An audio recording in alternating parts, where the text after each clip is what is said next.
Welcome to Samba Samba. Enjoy the video. You start by confirming which account and email you currently use. This avoids accidental changes to the wrong profile. Sign in to GitHub and complete any two-factor prompts so you have full access. Once done, navigate to Settings and open the Emails section. This is where you add or remove addresses. Do this now. Don't stall, because modifying primary addresses requires verified emails and an authenticated session before you can proceed to the next steps. You add the new address in Emails and hit Save. GitHub will immediately send a verification link to that inbox. Why? Verification proves ownership and prevents takeovers. Once you receive the message, click the link to verify. This step is required before setting the address as primary. If the email doesn't arrive, resend it and check spam or forwarding rules.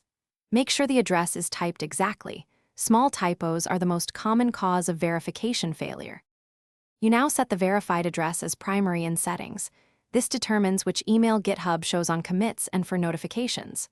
Once switched, update your local repositories. Run git config global user. Email u@domain to align future commits and amend recent commits if needed. Finally, push to confirm everything works. If problems appear, check that the new email is verified, that your SSH keys or personal access token have correct scopes, and that Thanks for watching.